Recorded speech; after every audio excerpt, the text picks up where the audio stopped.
In 1973, when I was 21 years old, all my hopes were invested in a bus that would make a difference.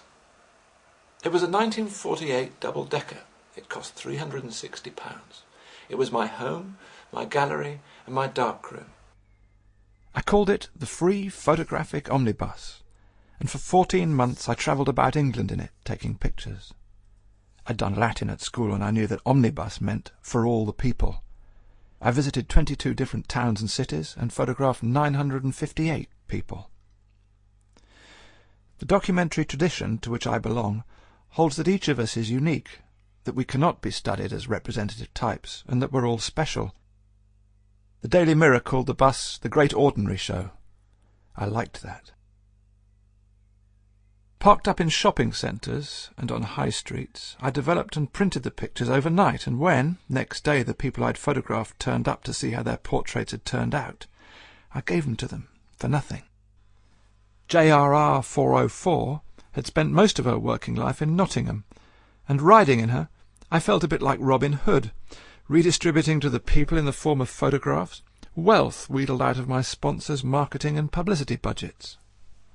But being a bit of a hippie, I took no names.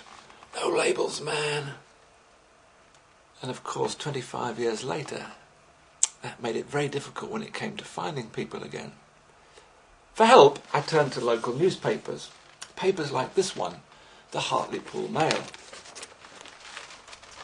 Gradually, people made themselves known. Here, let me introduce you. Martin was brought along by his sister, Debbie. Their mother still has the original picture.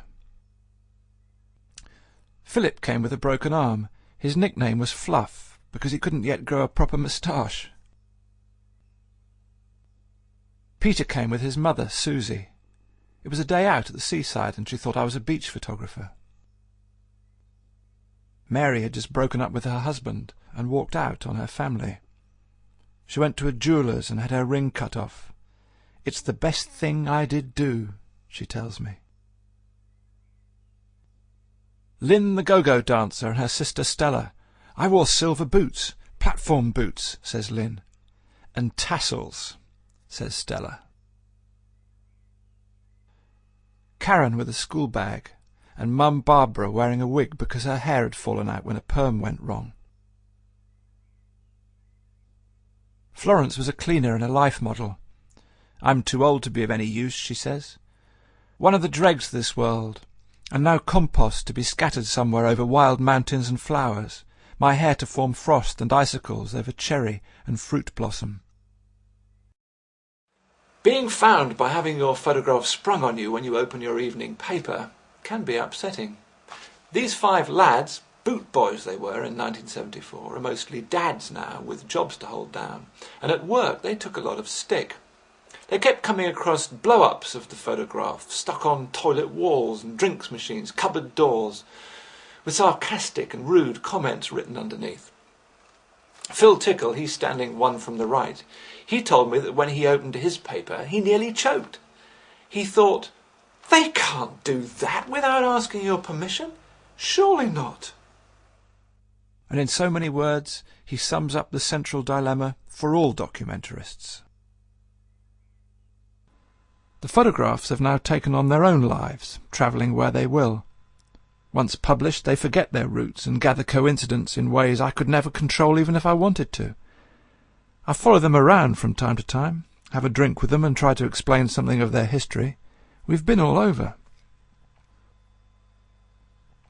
JRR 404 was a rare vehicle long before I took her on. It's got nothing to do with me that she's now undergoing preservation in a museum.